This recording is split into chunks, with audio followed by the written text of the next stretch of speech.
E anoche nós está organizando um evento de quadro de 81 anos de falecimento de Boy Ecuri, recordando sua fecha também e donando honor no seu legado. Apesar que desde o ano passado, 2024, a Aruba está reconhecendo 6 de novembro como dia de bringa para libertad em Reino e de quadro de Boy Ecuri. Esse aqui é um dia nacional.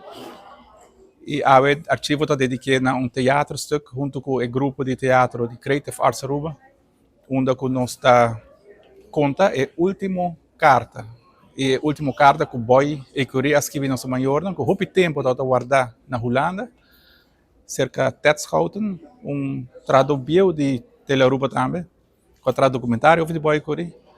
Depois do falecimento, a família decidiu que a carta valiosa aqui para a história de Aruba, nesse bem Aruba.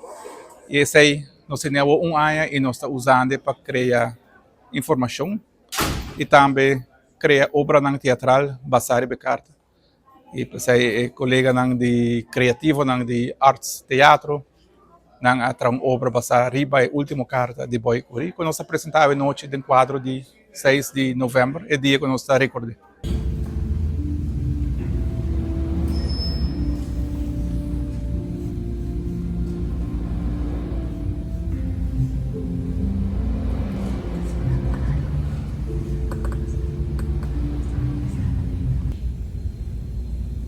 Teve em mim por conta algo muito bom, então roupe em Croes.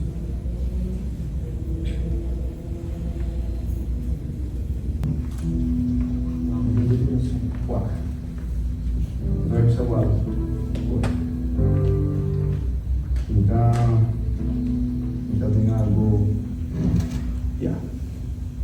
pero tem resistência. Tem resistência aqui nos curvos sai, não se crê aqui.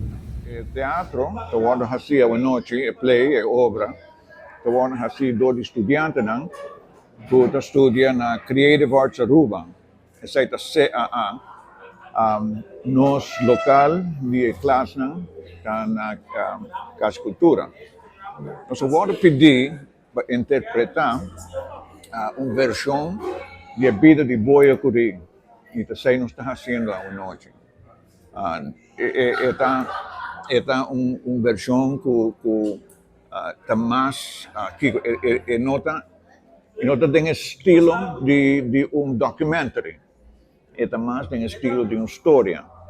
Então, essa está fazendo um pouquinho diferente. Também nós tínhamos full equipo de sonido, também equipo de filming, que nós vamos fazer a noite. É full project e nós esperamos para tudo ainda bem para gostar. Eu tenho que mencionar que anteayer e ayer nós perform para 2 diferentes escolas cada dia. 4 escolas a que play aqui cava. Tudo muito naquela fascinated, hope contente. E está dando gana para começar a buscar mais informação, tipo heroe de Aruba. Isso é a meta.